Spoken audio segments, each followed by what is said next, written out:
Good morning, guys. Welcome to Living Seeds Farm. It's fantastic to see all you guys here. I see there's a whole lot of new faces. There's a whole lot of old faces. Thanks for coming back. Today we're talking about pests and diseases. And we approach pests and diseases slightly differently to everybody else. And I'm going to talk about three things today.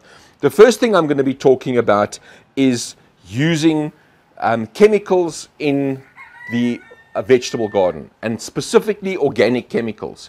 They are chemicals, they're certified organic. It's just like H2O, water is a chemical. Okay, that's the first thing. The next thing I'm going to be talking about is using beneficial insects and beneficial fungi and bacteria in the garden. The third thing I'm going to be talking about is using traps and lures in the garden. So, on Living Seeds Farm, the only stuff that we use to combat pests and diseases in our garden is actually on this table. We don't use anything else. We just buy it in larger quantities. So, you buy copper soap like this, we buy it in 25 liters. That's the only difference that we have. And it's a case of you are going to have pests in your garden. You are going to have diseases in your garden. It's a given. It's going to happen. And your mindset needs to be not, let's wait for the pests and diseases to happen in my garden and then rush off to the nursery.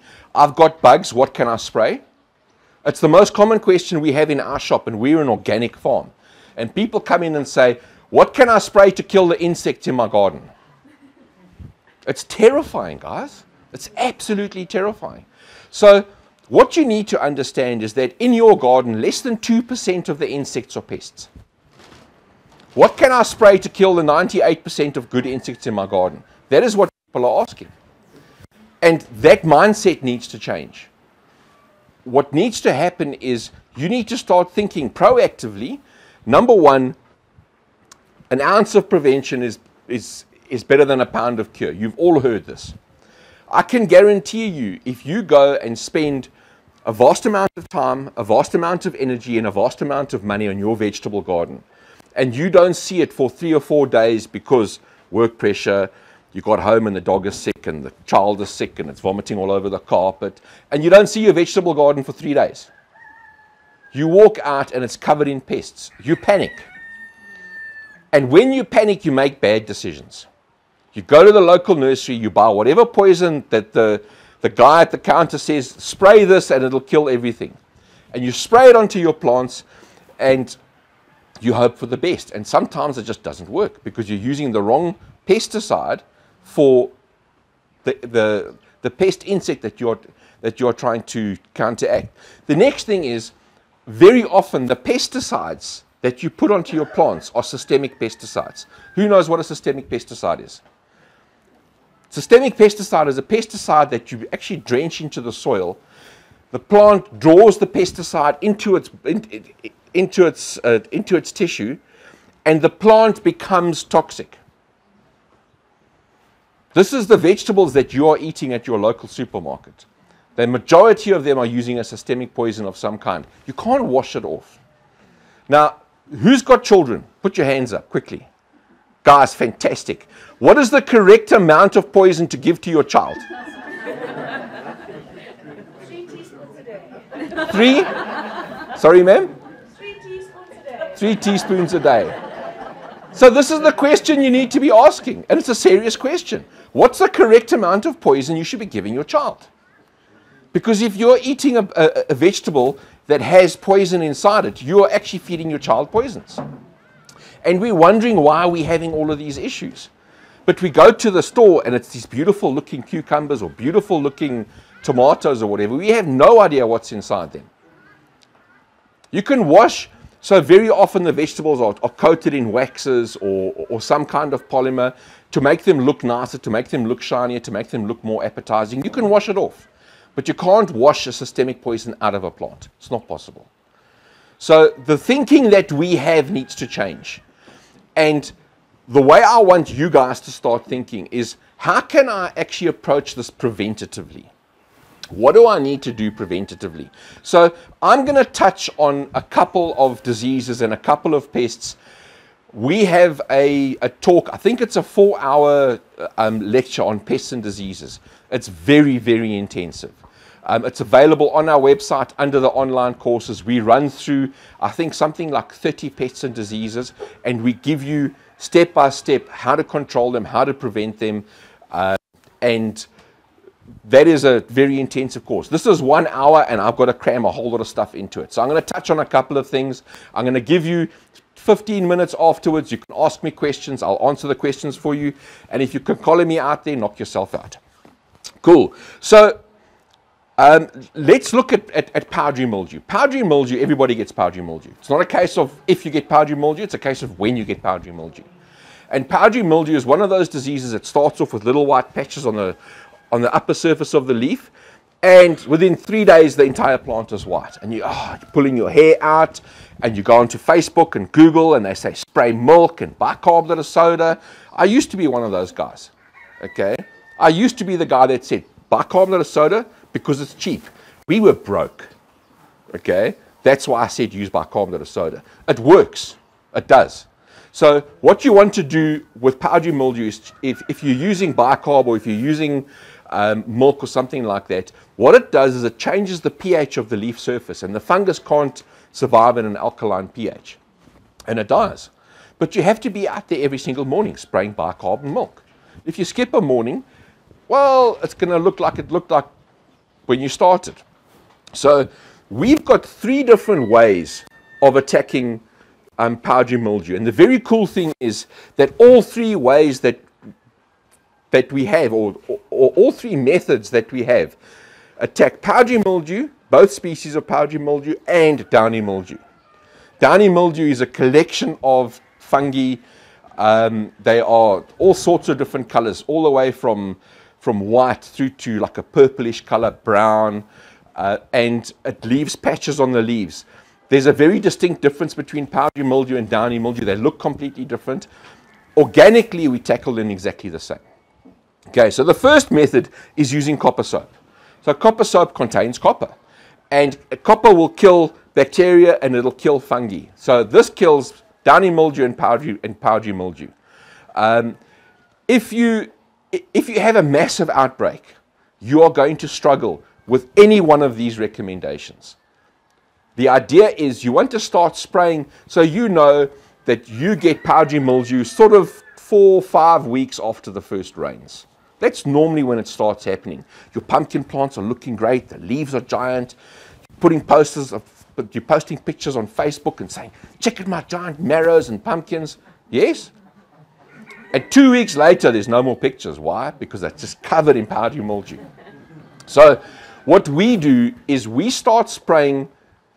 If we're using copper soap, we will start spraying copper soap every 21 days, every 14 days. It just depends what the weather's like. If we're getting a lot of rain, we will decrease that interval.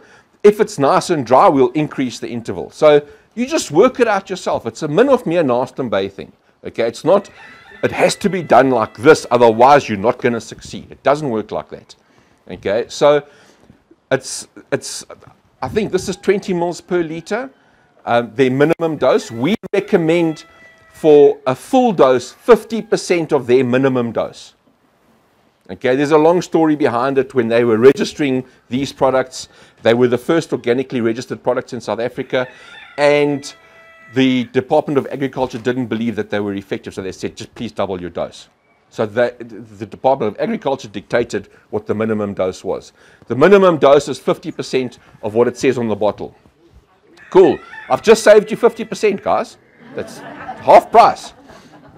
Okay, so you would spray this, and you would spray it on both leaf surfaces, underneath the leaf and on top of the leaf. So it's a fantastic remedy. It's 100% organic. You can spray in the morning, eat in the afternoon. It's great. The next thing that we have, and I don't have it here, we have a little packet like this. It says Pelos. Oh, there we go. Okay, so we have 2. These are also 100% organic. This is a fungus. It's called Disease Pro from EcoBuzz. This is a fungus that eats fungus. How cool is that? Okay. So this does powdery mildew and downy mildew. There's 3 little sachets inside here. You mix a sachet into a liter of water, spray it on your plant, off you go. And what happens is this fungus will actually colonize the plant and it'll suppress the powdery mildew, which is great. And we reckon you need to spray about once a month, okay, which is even better. This guy over here is Pelos. It's 3 little vials. You can mix 1 vial in up to 20 liters of water, which goes a very, very long way. This is a bacteria that eats a fungus. I mean, what more can you ask for? Okay? There's no toxins, there's no chemicals. You're using nature to fight nature. Okay? And all of these can be sprayed preventatively. I don't know what the price, Jenna? What's the price of Pelos? About 34 bucks. It's crazy. Okay, it's absolutely crazy. 34 bucks and you will save your plants from powdery mildew and downy mildew. It doesn't have to be expensive, guys. All of these products over here, if you use them correctly, are not expensive. Using them preventatively, who wants to spend 34 bucks to save their crops from powdery mildew? Okay. It's called Pelos. It says powdery mildew on the front. This is made by a company called Soy Grow. They actually sell big bottles for spraying hectares. And what they've done is they've repackaged this into home gardener size specifically for us. Okay, so home gardeners never had access to products like this. They just never did. Okay, what we do a lot of it is we try and get industrial organic agriculture remedies into the home gardeners, and this is one of the things that we've done for you as well. Well, they've helped us do it for you guys. So that's one way of doing powdery mildew. Sorry, not one way. That's 3 ways of doing powdery mildew, and all 3 are 100% organic. The only thing you need to remember, so you can spray these 2 together. So today you can spray Disease Pro, tomorrow you can spray Pelos. Copper soap kills bacteria and fungus. Oh dear. Oh, it's not really oh dear, okay? So the nice thing is we will use all 3 of these methods depending on what's happening. And sometimes we find that there's a strain of powdery mildew that is resistant to copper soap and it's resistant to Pelos, but the minute we spray Disease Pro on, problem sorted. Or the other way around. So it's nice to have multiple weapons against a pest. So looking at the biogrow stuff, I'm going to touch on these very quickly. Okay, neem oil. Who's used neem oil? Who's used neem oil for your hair? Nobody. Who's bought neem oil for your hair to use on your plants? Nobody. All right, so very simple. If someone tells you to mix soap with your neem oil, the neem oil is not the neem oil you're looking for. All right, and I'll explain what soap does now. Bio-neem, are there any cannabis cultivators here? There we go. Do you guys know what CHS is? Do you know what CHS is? Yes? No? Okay, CHS is something that's caused by the active ingredient in bio-neem. It's called azadirachtin.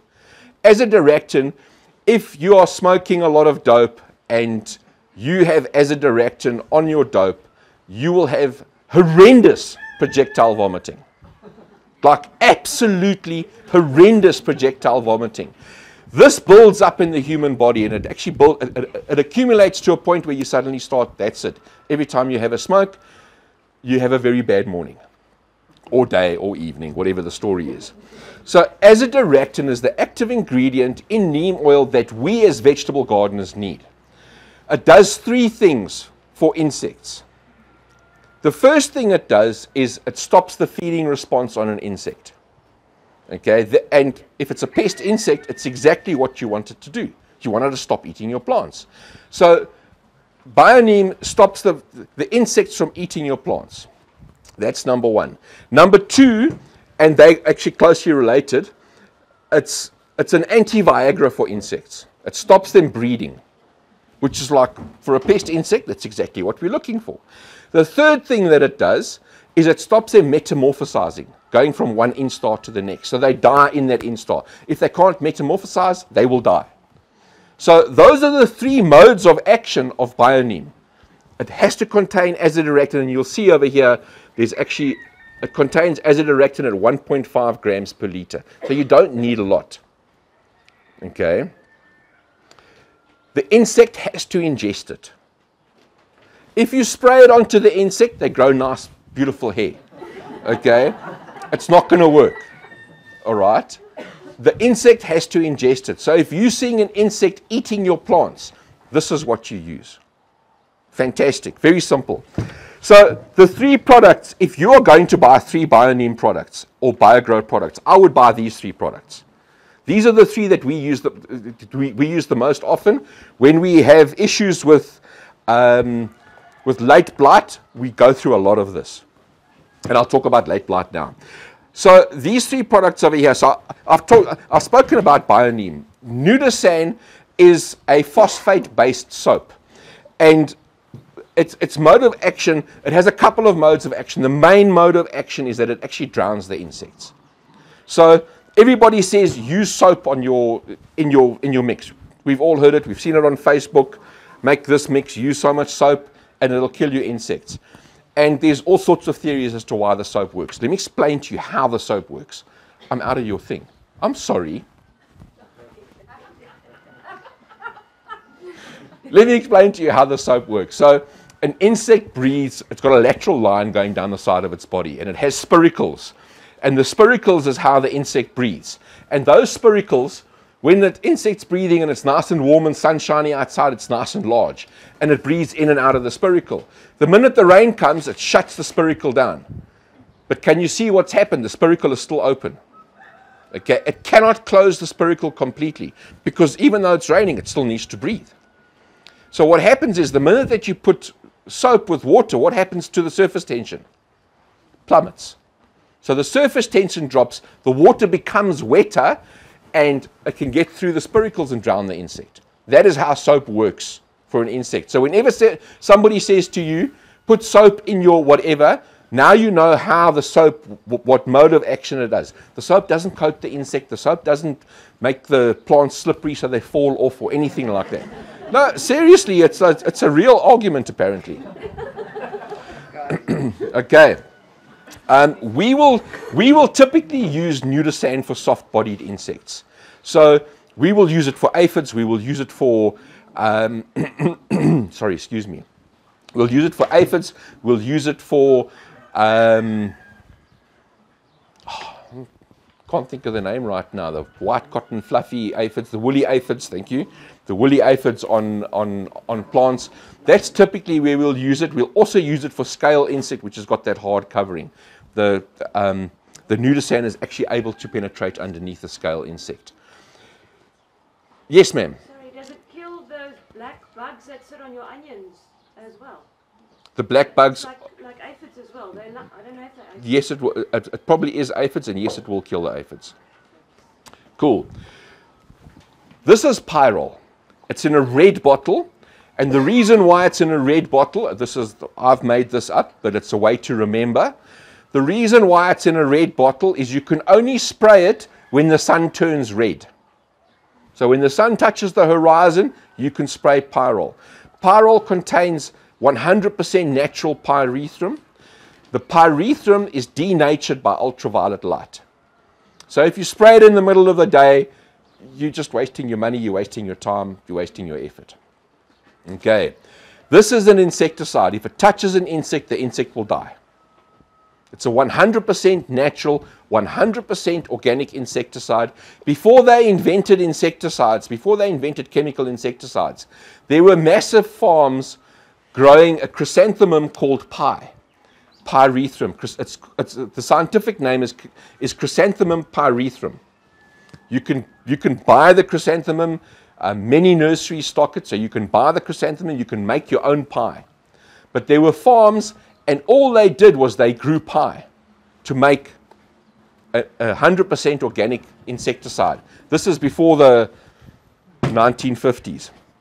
Cool. And once again, 50% of the minimum dose. Yes, ma'am. Will that kill those It will kill the horrible potato beetles. So the horrible potato beetles, what do? They eat the leaves. They eat the leaves. What do you spray for an insect that eats the leaves? Bioneem. Okay. This will work. This will kill the potato ladybugs, but bioneem is where you want to go. It'll also kill. So bioneem, there's a study out recently. Sorry, the red one. Yes, the red one will kill insects on contact, which is why you spray it in the evening because the bees have gone home. Okay, there is a study that says that neem oil affects bees. It does affect bees. Neem oil affects bees at a similar rate as to what soap does. Affects bees. If anybody's looking for the study, just send us an email. We'll send the study to you. Cool. So all of these things, they insecticides. It's a case of they literally are insecticides. They are going to harm insects, even if they are beneficial insects. Fortunately, a lot of beneficial insects, bioneem beneficial insects, don't eat the plants, which is a good thing. Cool. So we've covered these over here. We've also got a whole lot of other. Let me move on to the fungi and the bacteria that we actually have. So we have a whole lot of. Soy Grow has a whole range of products. There's a massive range of products. If you go into our store, you'll see there's a whole range of products. There's like very good things that you can use. Nematodes, Nemablock, those of you that are suffering from nematodes. This doesn't kill nematodes, but it reduces their population. Luperkill is, this contains Bacillus thuringiensis. It kills caterpillars. Good caterpillars and bad caterpillars. It kills caterpillars. It's BT. Those of you that know a bit about GMO, they actually have engineered the BT gene into plants so that any caterpillars that eat the plants will eat the BT crystal and they will die. There's a Fusarium world. There's thrips and whitefly. Solutions, they're either bacteria or they're fungi. With Soy Grow, they are typically bacteria, but they do have a couple of fungal solutions as well.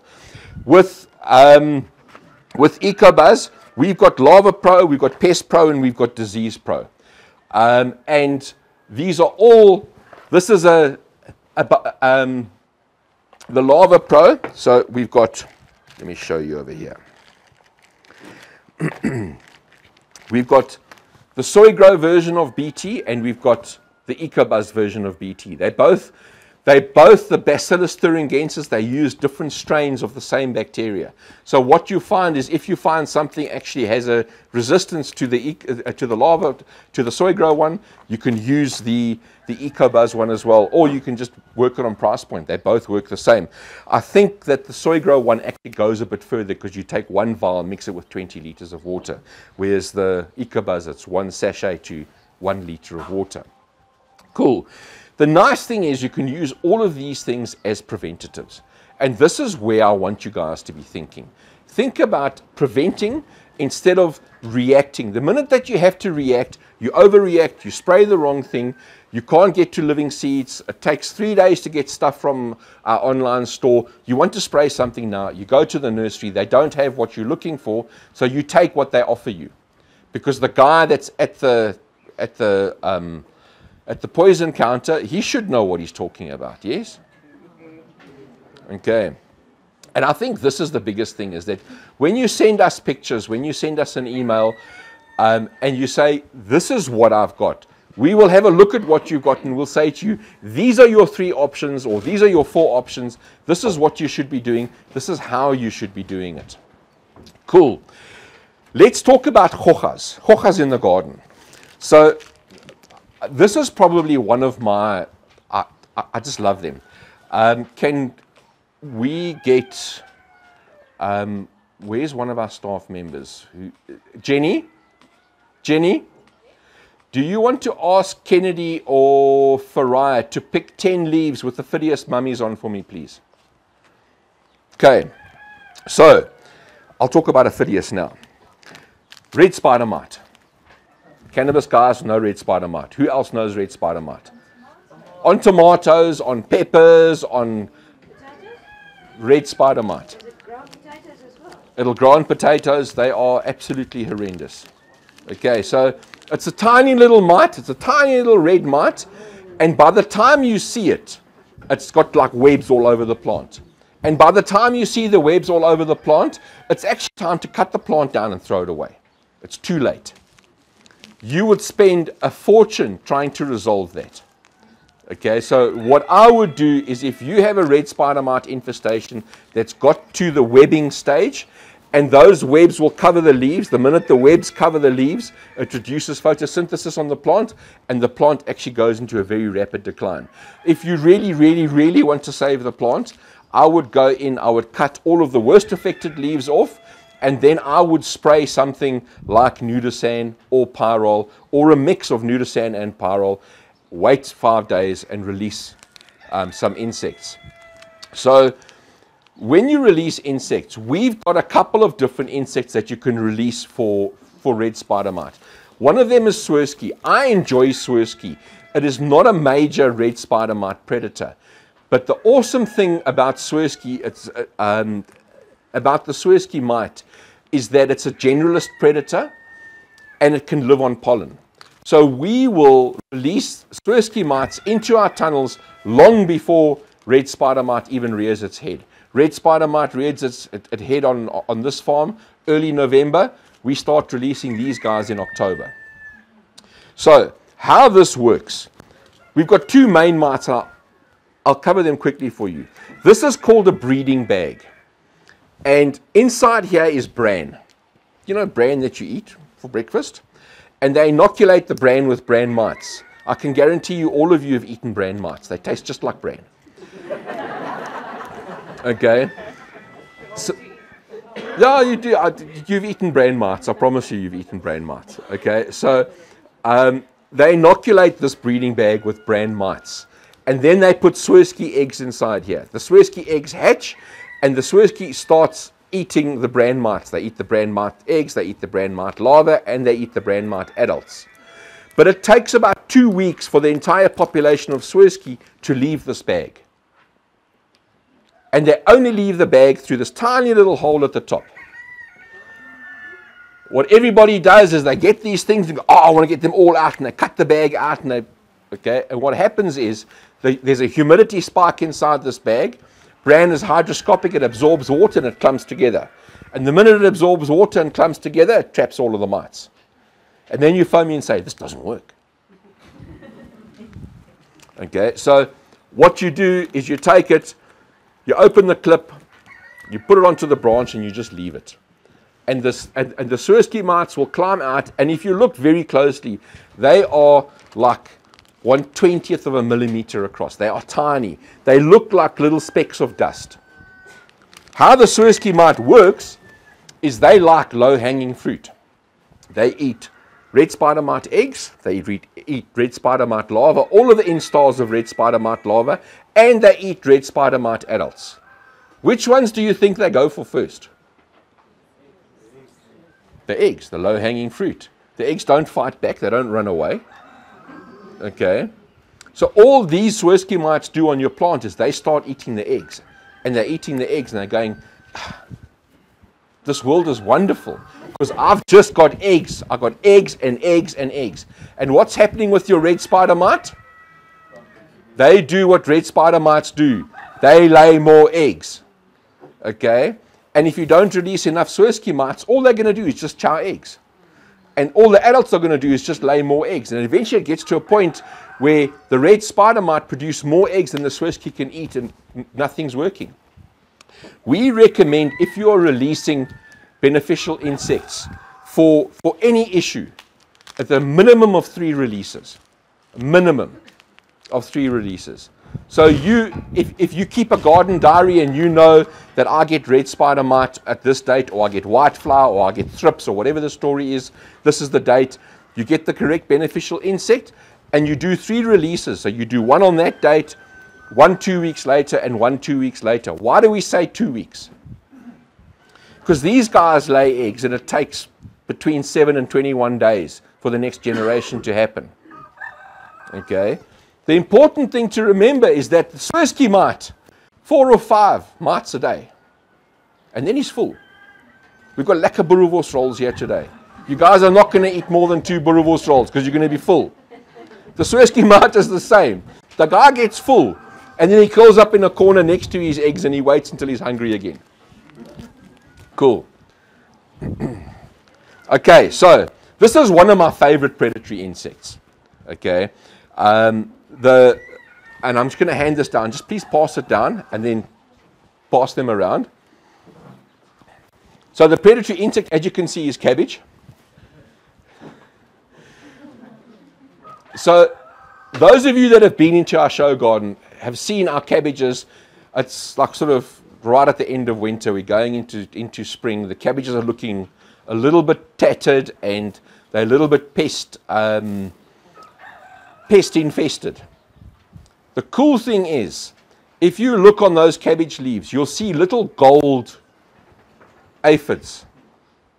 Okay, those little gold aphids are mummified aphids, or they are mummified aphid husks. If you look on some of them, you'll see there's like a little round black circle where there's a hole has been cut out.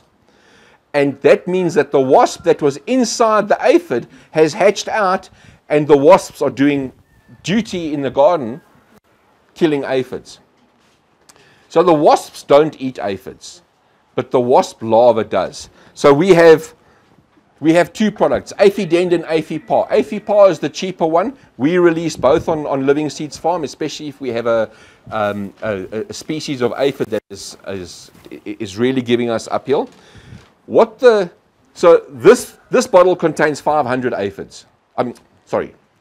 Well, actually it does contain 500 aphids. It contains 500 aphids with wasp mummies inside them. But it only contains 250 working wasps. Why? Quickly, guys. Say again? No, because 250 of these are going to be males. And the guys know, males don't work. Okay? 250 of these are females, and the females lay the eggs inside the aphids. So you release 250 wasps into your garden, and it's fantastic. And the females go, and it's really cool because her taste buds are in her stinger. So she stings the aphid, and she can taste if another female has laid an egg inside that aphid. And she won't lay an egg inside that one because one aphid, one wasp. Okay, and they will go along and they will produce a whole lot of aphid mummies in your garden, and those aphid mummies will hatch. Well, the aphid mummies won't hatch. The Aphidius wasp larva inside the aphid mummy will hatch out and repeat the process. But that process can take up to 21 days. So you release all of the aphids, the wasps last about a week, the wasps die out. That's what happens. She's laid all of her eggs, she's finished. She dies out, now you've got to wait 2 weeks before your next generation of wasps come. What are the aphids doing in the meantime? They're doing what aphids do. Okay, and aphids are very cool. So, I know they're not cool, but aphids are really very cool. The majority of aphids are females only, and this is what makes it such a wonderful pest. Okay, it sounds strange. I know, but understand this. This is awesome. The majority of aphids are female. If you look at an aphid on the plant, it's probably female aphids, especially at this time of the year. Okay, male aphids are generally only produced right at the end of the season. So female aphids are able to lay eggs. Female aphids are able to create clones of themselves and have live babies. When the population on a single plant gets too much, the female aphid can produce clones of herself with wings. Wow. Okay, and when the cold weather comes, the female aphid can lay eggs that produce males that mate with the females to produce eggs that overwinter. Sorry, the female aphid can give live birth to males that will mate with the female to produce eggs. How's that for a pest? It sounds like a superbug. It sounds like a superbug. So the amazing thing is, and who said that? There we go. Ma'am, you're 100% correct. It sounds like a superbug. And the reason why it sounds like a superbug is I've got 2 rows of plants over here that I'm spraying for aphids, for example. And you're in your garden, you've got your backpack sprayer on, or you've got your pump sprayer or whatever, and you're spraying over here, and you look at the garden over here, and you oh, check it, the plant is bad over here, and you spray this plant, and you carry on spraying. And you've just missed this plant over here, or you've only given this plant half a spray.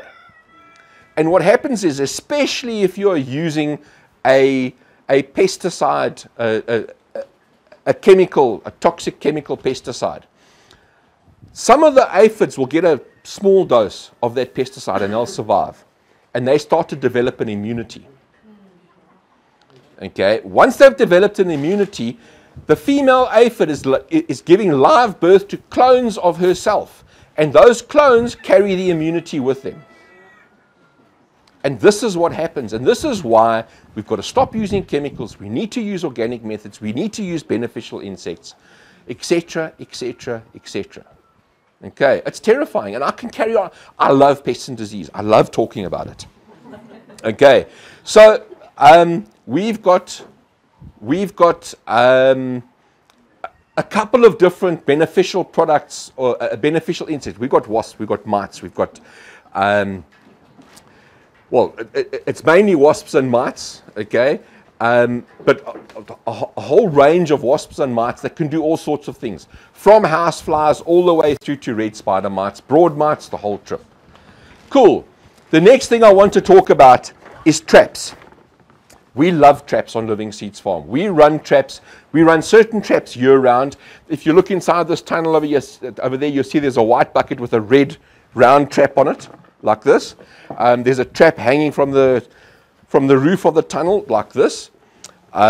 We use these delta traps inside our orchard for a whole variety of pests. Who has an orchard with fruit trees, or who has fruit trees that keeps getting stung? Like everybody. What's it being stung by?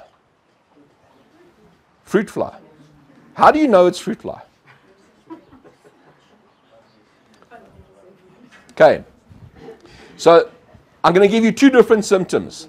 Okay. The guys that have the first symptoms, let me know and we'll count them.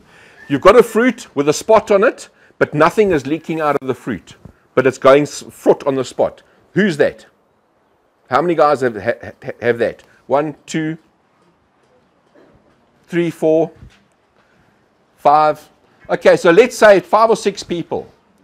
Who has a fruit that's got a sting mark and it's got a clear thing coming out? How many guys are that? 1, 2, 3, 4, 5, 6, 7. Okay. What's the difference, guys? No one knows. And this terrifies me, because everybody says it's fruit fly stinging my plants. The first one, where it's got the spot, that's fruit fly. The second one, where there's stuff coming out the outside, that is false codling moth. False codling moth is South Africa's #1 most destructive fruit pest. Nobody knows about it. Okay. The cool thing about false codling moth, or the upsetting thing, depends on how you look at it, is that it has something called alternate year severity. And a lot of pests have alternate year severity. So this year, there's a couple of fruits stung, and I'm not saying, let me just roll back a couple of seconds. You can have both in your garden at the same time. Okay, you can have multiple species of pests in your garden at the same time. But with false codling moth, they have alternate year severity, and how it works is this year there's a mild or no false codling moth outbreak. Next year it's also mild. The following year, Whitefly International, False Codling Moth International has their convention on your property the whole summer. Okay, and every single fruit is stung by false codling moth, and it's crazy. You lose everything. And we've been there. It's happened. What happens is the false codling moth is a tiny little moth. It's about 1 centimeter long. It's brown and cream banded, and it looks. If you look under your lights in the evening, you see these short little long thin moths with the wings held quite tight to them like this. Those aren't false codling moths, but the false codling moth is in that genus. So it could be false codling moth. The female comes, she lays her egg on the outside of the fruit. The little larva hatches and it burrows into the fruit. And that stringy stuff that comes out is called frass, which is the larva's poo. Oh, wonderful, hey? When the larva is ready to pupate, what it does is it turns around and it comes out of the fruit, it spins a web and it drops all the way down to the ground. And it pupates in a little pupa that's covered in sand, so you can't see it, it's nicely camouflaged. Pupates in the ground, and who lives in Pretoria? Congratulations, you get 11 generations this year. 11 generations of false codling moth in a single year. It's terrifying. False codling moth don't only attack fruit. They prefer stone fruit, but they will attack any fruit. Sorry? They'll go for walnuts. They'll attack any fruit, especially when the walnut's nice and soft. Okay, they'll go for any fruit. So it's a case of you now need to say, how do I actually counteract this? Because everyone's going to go and buy a systemic poison to put onto their fruit tree. The fruit tree sucks the systemic poison up. The minute the false codling moth bites into the fruit, it dies because the fruit is poisonous. But then you're also eating the poisonous fruit. And as we've established, there is a zero tolerance for the amount of poison that you want to give to your child. Or yourself, for that matter. So the false codling moth trap it's a trap like this. It's got a nice sticky line on the inside. So this trap, it's called a delta trap. So it's very easy.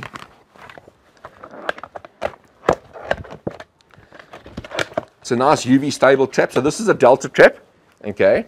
And it has a nice sticky liner that goes on the inside of the trap. Okay, like this. And I'm going to close that because I can see an accident about to happen.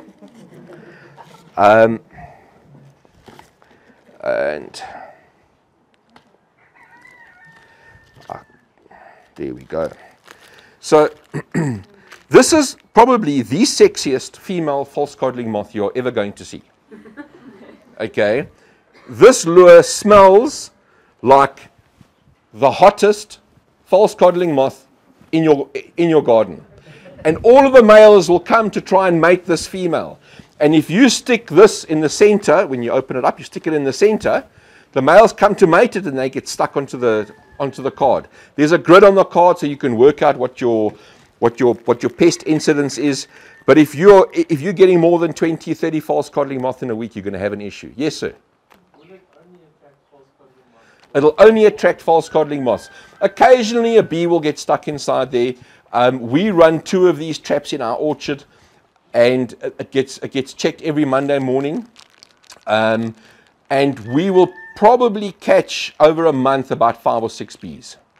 Okay, we've got 6 hives on the property. Our population, our bee population on the property is exceeding 500,000 bees. We lose more bees on a daily basis to old age than get trapped in these traps. So it generally only catches false codling moths. It will catch a couple of other species of moths, but this lure is targeted to false codling moth. And there are other lures. We've got May stalk borer. We've got Tuta absoluta. Tuta absoluta, it's those red traps inside the tunnel. And I'll cover it quickly. So that's false codling moth. When would you hang those in the orchard? As soon as your flowers drop. So your fruit is like this size.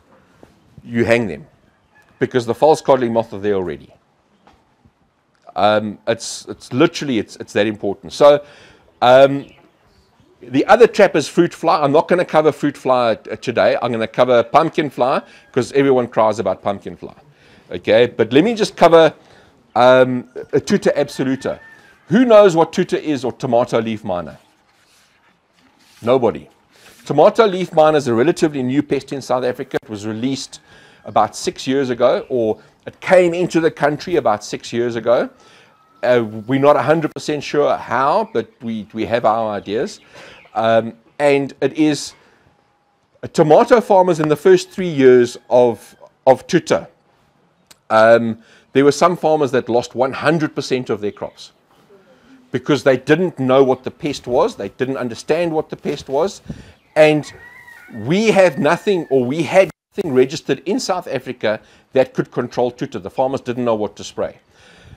It arrived in South Africa pesticide resistant because everywhere else in the world a tomato leaf miner has been hit with every single chemical under the sun. So it arrives here, it's already chemical resistant or pesticide resistant. So you need to do other things.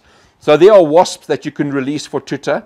The wasps, a vial of wasps is about 1,700 rand. I'm not going to spend that kind of money. What we do spend, though, is these traps. And we run these traps 52 weeks of the year. Okay? We catch tutor males. So let me explain to you how these lures work. You've got a bait lure, which is a feeding lure, and a feeding lure typically attracts a female. And then you have a pheromone lure, which attracts the guys. Okay?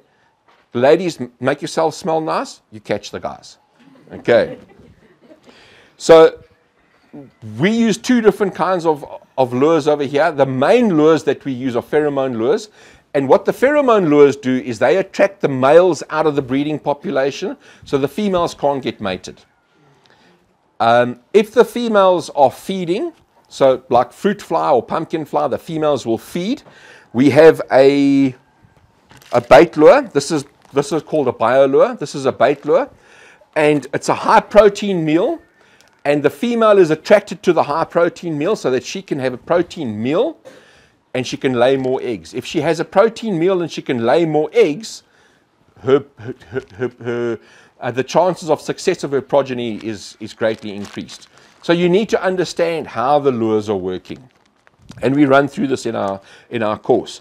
So nobody really has issues with a tomato leaf miner.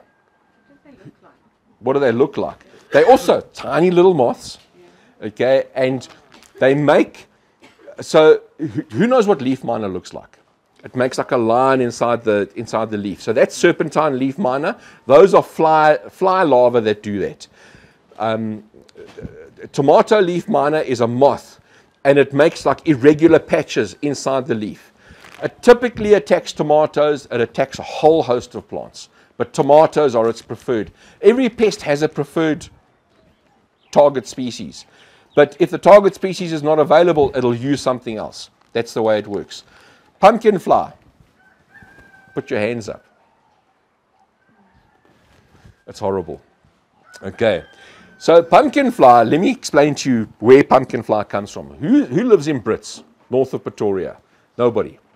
Okay, but the Pretoria guys, there's a whole lot of you guys over here. Okay, welcome. You guys get pumpkin fly first.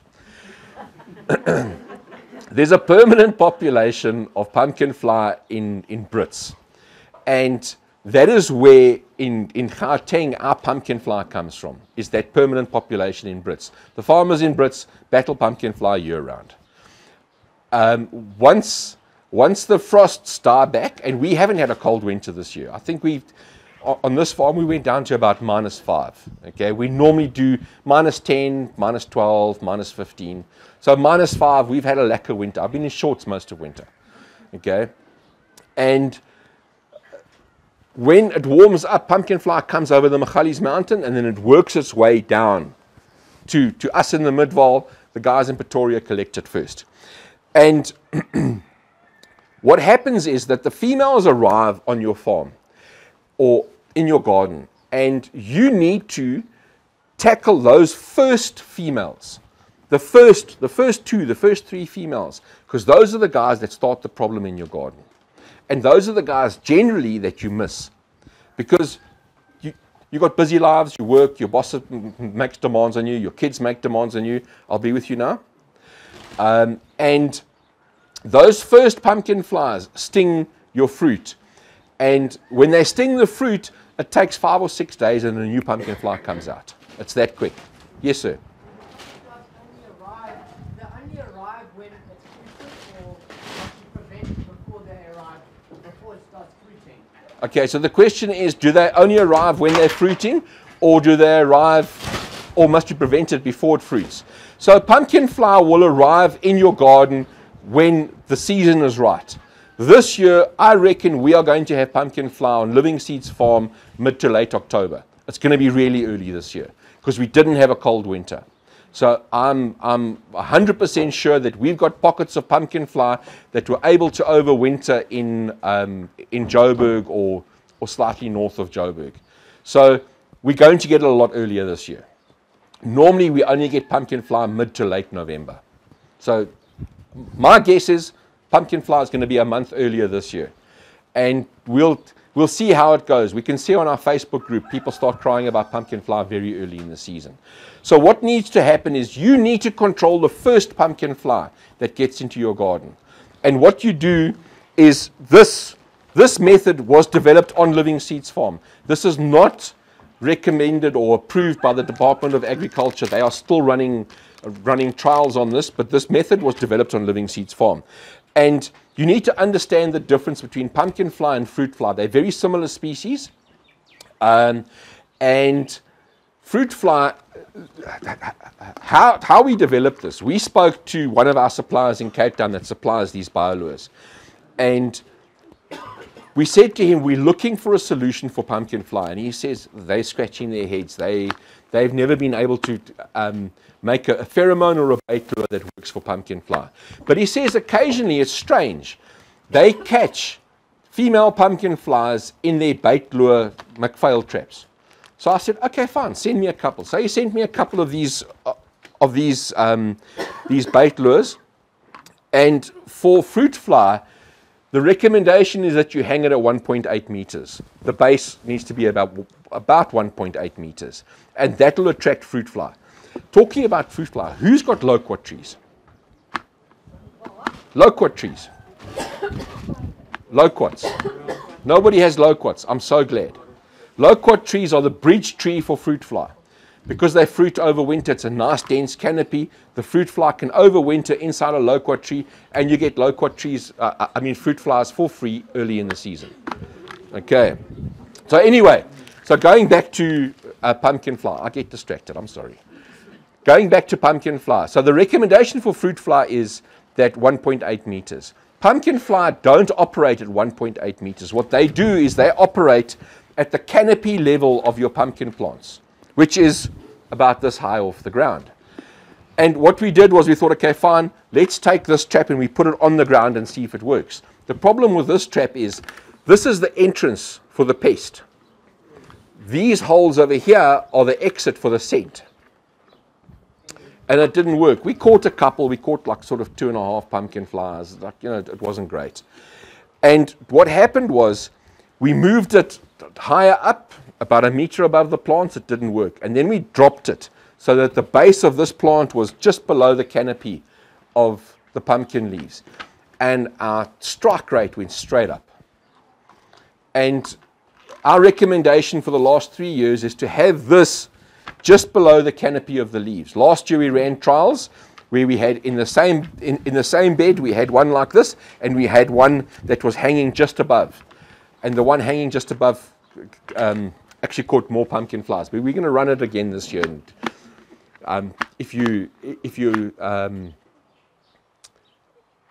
part of our Facebook group, our YouTube channel, newsletter, we will actually give you the information. So this BioLure over here is in a sealed plastic bag, and the reason why it's in a sealed plastic bag is it smells like 99 dead anchovies. I know, I counted them. Okay, but there's a hole on the front over here. So what you do is, if you look on the inside of this trap, there's 2 sticky trips over here. You take it out of the bag, you stick it to the underside, and it smells like a high protein meal for the pumpkin fly female. And she will come and she'll try and eat the high protein meal and get stuck inside the trap. We recommend that you put a little bit of water in the bottom of the trap with a couple of drops of soap to drop the surface tension, okay, to drown the little females. Okay. It's critically important that putting a trap up like this especially for pumpkin fly and fruit fly and false codling moths. If you put the trap up, it's fantastic. The trap is going to work. The trap doesn't catch every single one of them. It's never going to happen. It doesn't work that way. You will always miss a couple of females. Those females will lay eggs in your garden. The minute the females lay eggs in the garden, the next generation of pests is now in your garden. Pick up the stung fruit. If there's a stung fruit on the tree, pick the stung fruit off. If there's a stung pumpkin, pick the stung pumpkin off, put it into a black bag, let it cook in the sun, and kill it. Otherwise, all you're doing is you're creating the next generation to overwhelm your traps. And then you say, but the traps don't work. Okay? The traps will work. They're effective. But there are other things that you have to do as well. Okay? Exactly the same as spraying one of the BioGrow products. They work, but you have to do it on a regular basis. You're releasing insects. They work. You have to do it on a regular basis. There's a whole lot of things that you need to do. It's not...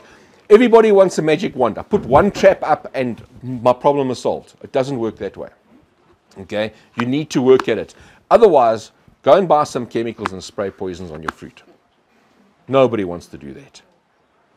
Cool. Yes, ma'am. How big an area would that cover? So, How many would you need for a on pumpkin flies, we use one of these on about 40 square meters. Like we haven't done tests to how far it will go.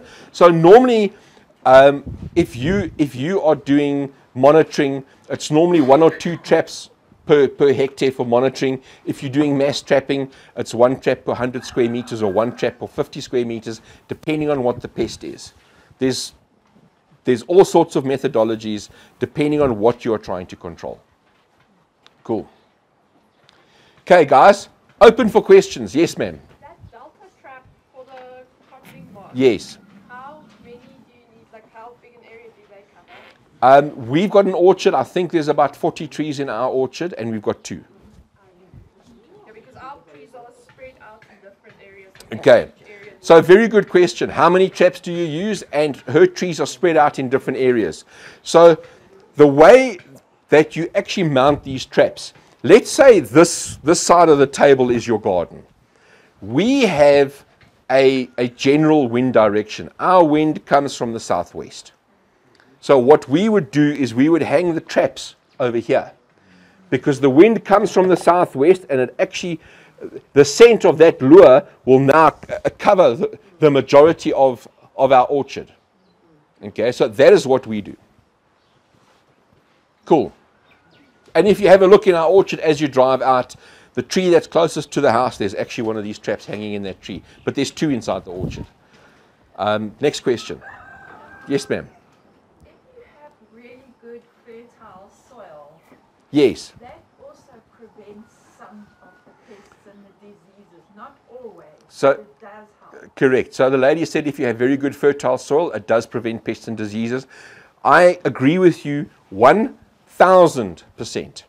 I'm doing a talk this afternoon about soil improvement, and I'll discuss how so those of you that know what late blight is, we literally are the first people to be able to have a harvest after late blight. And I'll run through that this afternoon. Late blight is a season killer. Last year we had late blight in every single one of our tomato tunnels, and we recovered from it. It's absolutely amazing. Yes, sir. Do pumpkin flies only affect like pumpkins and No. or all squash? No. So the question is, do pumpkin flies only affect pumpkins? So pumpkin flies, pests typically have a preferred target species. They will survive on a whole variety of things. But pumpkins and cucumbers and melons are their preferred target. If there aren't any, they'll attack your tomatoes, they'll attack your peppers. We've seen pumpkin flies in this garden attack beans. So, yeah, free for all. Yes, ma'am. Cutworm in soil. So cutworm, if you have cutworm in your soil, it is an indication that your soil is calcium deficient. Go and buy agricultural lime, put agricultural lime into your soil, because the cutworms are there because it's calcium deficient. That's number 1. Number 2, if you're transplanting seedlings, there's a couple of ways of doing it. Everybody says put collars around the seedlings. It works, but you're not fixing the calcium deficiency. You need to fix the calcium deficiency. The collars do work. What we do, we plant each one of these tunnels has 1,500 tomato seedlings. We plant the tomato seedling and we put a little bit of agricultural lime around each seedling. Okay, and I don't know if they've done a count this morning, but they're supposed to do a loss count in each tunnel. 1,500 seedlings, we're losing approximately 3 a day. It's nothing. Yes, ma'am. How do you know that you've got Oh, sorry. My apologies. We also have a cutworm trap. So inside the tunnels, we have a cutworm lure. So it attracts the male cutworm moths. What we also do is inside each one of these tunnels, before we transplant our seedlings, we put either Indian runner ducks through the tunnels, or we put chickens through the tunnels. And the Indian runner ducks have a phenomenal sense of smell, and they are able to actually root out a lot of the pests that are inside your soil. Cool. Yes, ma'am. How do you know that you've got cutworm in your soil? So the question is, how do you know you've got cutworm inside your soil? So you grow all of these beautiful seedlings, and they're all looking stunning, and you go into the garden and you transplant all of the seedlings into the garden, and the next morning you come and there's a whole lot that have had their stems cut and they're lying on the side. That's cutworm. Okay, if it's been dug up, so if the stem has been cut, it's lying on its side, it's cutworm. If the stem is cut short and all the leaves are gone, it's birds. If the entire seedling is missing, it's probably mice or rats. All right. Cool. Next question, guys. Yes, sir. A very small urban garden, how small would you say it's worth going with the RPM, the beneficial insects? Okay. So the question is, in a very small urban garden, how small is it worth it to go with IPMs and insects and traps and lures and whatever? We have people that grow vegetables or they grow cannabis in grow tents that use IPMs. It just depends on the value that you put on your plant. If you're growing, so you need to understand that the plant has a rand value. It's worth this much to me. The produce is worth X. The time that I've invested into it is worth Y. And the amount of money that I've invested is worth Z. You add all of those three up. Is it worthwhile? I think 5 sachets is $70. Okay, this stuff is not expensive, guys. It only becomes expensive when you have to buy 100 of these to solve a problem. You can buy 5 sachets. I think 5 sachets is about 70 Rand. I might be wrong. But I think 5 sachets is about 70 Rand. You buy 5 sachets every 2 weeks. You stick it into your garden. Fantastic. Swirsky mites will do thrips, red spider mite, and whitefly. Okay. There are others. We have something called Persimilus, which is actually the preferred red spider mite predator. It only attacks red spider mite. They're a lot faster than Swirsky. They move literally 200-300 times faster. And they're active hunters, and they will hunt out the adult red spider mite. But it depends. Excuse me. It depends on the pest. Okay, and you just need to work out what the value is. A small urban farm can have high value crops. We have guys that have literally 10 chili plants, and they spend a fortune on those 10 chili plants, and that's all he grows. Cool. Pleasure. Yes, ma'am. Yes, planaria. Sorry? A hammerhead planaria, yes. Okay, so the question is, the lady's son saw a hammerhead planaria in the garden. So hammerhead worms, you get good hammerhead worms that are beneficial to your soil, and you have bad hammerhead worms that eat your earthworms. Okay? Unless you can identify it, I can't give you advice. My advice is don't kill them indiscriminately. They're part of a balance. And this is something that you need to understand, and I'll be talking about it a little bit later, is that your garden needs to be in balance. Your garden, if the minute that you upset one thing, it has a chain reaction across the entire garden. And the entire garden is now fighting for balance again. And that disruption in your garden's ecosystem can actually ruin your season. So it's not just I have this is a problem. You have this, let's identify that it actually is an issue. If it is an issue, how much damage is it causing?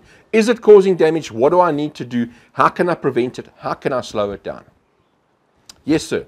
So we do some composting in our garden. Yes. In the container in our garden. And I wanted to ask, if there's a lot of bugs and stuff that break down that compost Yes. and like eat on rotting fruit and Perfect. Yes. is that not then becoming like a bit of a breeding ground for some pests in the garden as well? Okay, cool. So 100%. So the question is, the gentleman's got a compost heap in his garden, and there are all sorts of hojas that are breaking down this compost, and he's wondering, is this creating a pest problem in his garden? Am I right? Okay. The answer is no. If you have a well-maintained, well-structured, aerobic compost heap, the bugs and the hojas that are breaking down that organic matter are 99.9% all good. Yes, you will get the occasional pest inside there. It's like of no consequence. Really, it's of no consequence. You really want all of those hojas, you want all of that ecosystem that's inside your compost heap. You want that in your garden. You want that in your soil. Okay, it is absolutely fantastic. The minute that your compost heap starts smelling off, there's a problem. Okay, and if your compost heap starts smelling off, take it apart, add a lot of carbon in the form of shavings or wood chips or dry brown branches or dry brown leaves, and recompost it. And that'll actually swing the entire thing from anaerobic to aerobic. Yes, sir. Using Kralmus manure, Yes. would that cause a problem with pests? Generally, no. Generally, no. The only thing that you need to be careful of is that the Kralmus doesn't come from a feedlot where they have high antibiotic use, high steroid use, that kind of stuff. If it's your own animals, you know what you're putting into the animals, go for it. The only thing that I wouldn't do is I wouldn't dig it into the soil. I would put it on top of the soil as a mulch. But we cover that later. Ants. Gazillions of ants. Okay. So ants can be a problem, and ants can be beneficial to your garden. If ants are a huge issue, take borax. You can buy it at the baking section in your supermarket. 50% borax, 50% icing sugar. Mix the two together and mix it to a Krimmel Pops consistency. It mustn't be too wet, and put that down. The ants get drawn to the sugar. The borax is highly alkaline. Ants contain formic acid. Their bodies are very acidic. The borax brings up the pH in their bodies, and they literally melt. It's horrible to be an ant. Yes, sir. I was a bit late, but I found you talking about the orchard. I have peach trees. Yes. And the beginning of the season, you see flowering nicely, they grow. But come to the time of them maturing, start to see them rotting. Can those fly traps assist? Yes. Problem, or I need something additional? Okay. I did cover that a little bit earlier. Hang around. I'll cover it with you just now. Okay, cool. At the back. Yes, sir. How would you get rid of termites in a wormery? How would you get rid of termites in a wormery? Increase the moisture content. Okay, if your wormery's got, if your worm farm's got termites, it's not wet enough. Cool. Last 3 questions, ma'am. Snails. Okay, snails. I don't. Okay, so slugs and snails are very easy to solve. There's a couple of ways of solving slugs and snails. The first one is pheromone. This is an iron-based, toxic, organic pesticide. It's not toxic. It's iron. Mollusks are very sensitive to metals. Okay, they're highly sensitive to metal. So they ingest these pellets. The pellets contain iron, and they die. It's 100% safe. I think the lethal dose for a child is 2 kilos. It tastes horrendous. Okay. Yeah, it doesn't taste nice. Your child's not going to eat more than half a teaspoon. And then they'll complain. The next thing is everybody says beer traps. Beer traps work. What's even better than beer trap is a yeast trap. So the snails aren't attracted to the beer as much as the guys like to think it's an excuse to buy beer. Okay? I've had a customer that the wife says, my husband swears he has to buy beer for the snails. So he pours a little bit out for the snails and he has the rest of the beer. So the snails aren't attracted to the beer. The snails are attracted to the yeast inside the beer. What you do is you make a little trap, and there's designs all over the internet. You just take a little plastic container, cut some holes in the side, put some water in the bottom, drop a couple of granules of yeast and half a teaspoon of sugar. That'll ferment, make a nice yeasty smell. The snails and the slugs will come and they will drown in the water. They don't get drunk and drown in the beer. Okay. The third thing you can do is you can buy green sorrel. So we've got green sorrel next to the grave that's been opened up over there. It's got like a little spear-shaped or arrow-shaped leaf. Taste the sorrel. It tastes very nice. Sorrel is crack cocaine for slugs and snails. They cannot stay away. So if you've got chickens and ducks, have a sorrel plant. They are drawn to the sorrel plant. You can pick the slugs and the snails out, feed them to the chickens and the ducks. Cool. 100%. Sir? All those products, aquaponics, is it friendly to the fish? You can't use pyrrole in aquaponics. It'll kill your fish. Otherwise, everything's fine. Cool. Back to termites. Back to termites, yes. You recommend cardboard, 4 layers for your garden. Does that not attract termites? So it can attract termites if you have an issue, but the cardboard, sorry, the question was, and this is for the guys on YouTube, the question was, and I presume you attended my talk last month, okay, building a garden in half an hour, 4 layers of cardboard, spend your money on good compost, put the compost on top, you have a vegetable garden going. The cardboard will suppress it'll suppress and kill the grass, okay, and you basically have an instant vegetable garden. So the question is, doesn't the cardboard attract the termites? The cardboard can attract the termites, especially if the cardboard is dry. We have a lot of termites on Living Seeds Farm. We've never had an issue with the termites chowing our cardboard. It just hasn't happened. However, we do tend to water quite a bit. Okay, but it's never been an issue. Cool, guys. Thank you very much.